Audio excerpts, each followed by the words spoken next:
Welcome to the Business Blast podcast. I'm your host, Tyler Wagner. This episode is brought to you by Authors Unite. Authors Unite provides you with all the resources you need to become a successful author. You can learn more about Authors Unite and join the free community at authorsunite.com. Now, let's jump into the episode.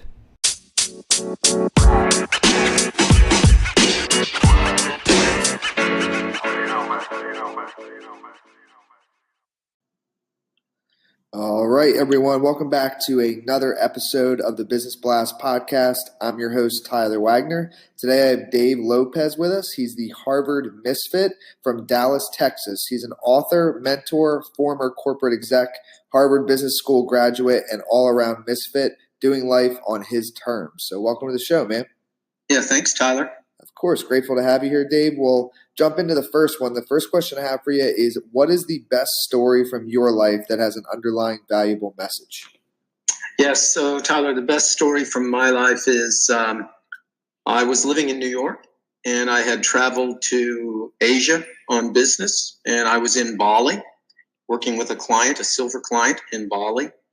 And while I was enjoying quite the life back then, I was making a lot of money, making things happen. I just wasn't happy. And while I was in Bali, I contracted some type of a parasite and had a near-death experience. And as a result of that, completely reshaped the way I look at life and the way I do life. And that was what I would say the catalyst for fundamental paradigm shifts that took place in my life. Wow. I'm just curious, if you don't mind me asking, how did the parasite thing happen and what happened with that? Yeah, well, when you're in Bali, I don't know if you've been to Bali, but no, I haven't. We were doing some river walks, and the concept is possibly it was in the water, because the rivers in Bali are used for all kinds of things. And unbeknownst to me, I'm just, enjoying a nature walk and going the river and, submerging myself. And the concept was I probably shouldn't have done that. Just contracted a parasite, and it just got worse and worse and worse and worse. Oh, wow. Yeah. So, but I mean, that's the best story. And I say it's the best story because it was the one that jump-started and kick-started me on a different path in my life. And it took me out of my comfort zone and forced me to look at life differently. Got it.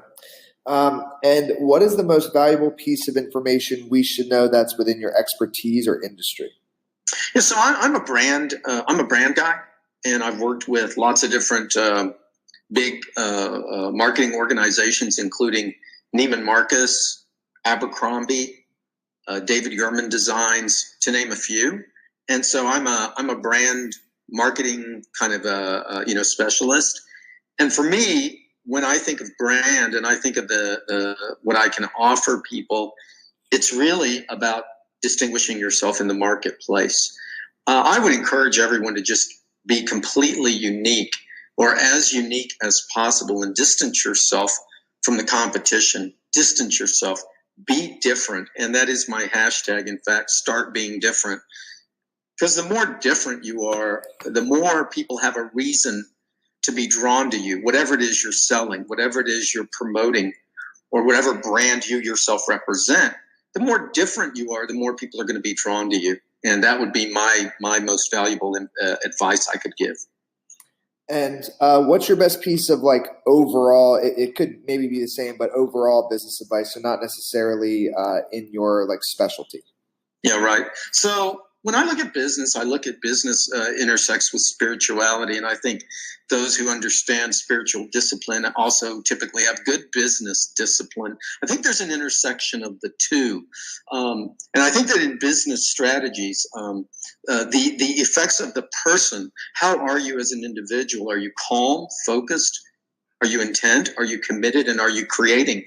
I think these are the fundamental tenets for overall business success. Now, I can get into other conversations about business because I've had partnerships. I've been involved with franchises. I've started my own companies. I'm an author. I've done everything. But I think fundamentally, regardless of what aspect of business you're involved in, or even if you're working for a big company, the qualities of the individual, of being able to stay calm, focused, intent, and committed, are the qualities that usually will lend you some type of success. And if you could give your younger self one piece of advice, what would that be? You know, when I was young, I pretty much figured everything out on my own. I was one of those guys. I was a self-starter. I was self-disciplined. I studied what I needed to study, got the information I needed, and I did everything on my own. I wish I had mentors. And I think it's very smart to get mentors wherever you are in life. I probably could have cut 15 years off my growth had I had mentors to guide me along the way. And I didn't. And so everything I learned, I had to learn from the school of hard knocks. And it's a lot easier when you've got someone walking beside you. I think the other thing is be patient. I wanted everything to happen tomorrow or really in 10 minutes. And so when I'm sitting in one position in a corporation and I'm looking for a promotion, you know, I'm looking like, why can't I be vice president tomorrow? I'm ready. I'm smart enough. I know everything. I lacked patience, and I think patience is a really excellent virtue. And then finally, I think enjoy the journey. I don't know that I enjoyed the journey sometimes because I was always looking at what might come next. And I think just being present to the moment, you can really find a lot of joy in whatever it is you're doing. And you don't have to worry about what tomorrow's going to bring, whether you're going to be a vice president by the age of 30 or whether you're going to be a senior vice president by the age of 32. These things, they happen as long as you're typically living life, enjoying it. And well, that ties in perfectly with the next one then. So in your opinion, what is the key to happiness? Well, you know, that's really what I write about in my book, Still Point. It is about becoming master of your emotions. It's about not just emotional intelligence, it's about emotional mastery. And when we talk about emotional mastery, Tyler, we talk about aspects of, you know, acceptance, being in acceptance, being in gratitude, being able to let go, being able to be present in the moment, and, you know, really defining those qualities of what I call inner peace. Because to me, inner peace is the new success. And to be happy is to have this inner peace where something happens, you're not going to be jolted. You're not going to be thrown off your game and have to recover for 2 days, 2 weeks, 2 months, 2 years. Why? Because you have inner peace. And so to me, happiness is equated to the degree of inner peace we have. I like that. And what is the best book that you've read, and what was the number one thing you learned from that? Well, I'm an avid reader, so to ask an avid reader to distinguish one specific book is like, I can't specifically say. I can tell you lately what I read. What I read lately was the autobiography of a yogi, a terrific book. I read books now that I think have more spiritual insight because I think mastering the self, you can master anything. And if you haven't mastered yourself, I don't think you can master anything.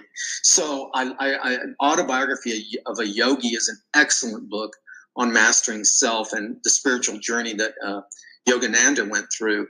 Another excellent book that I read was called Many Lives, Many Masters by Dr. Brian Weiss, who's a psychotherapist living in Miami.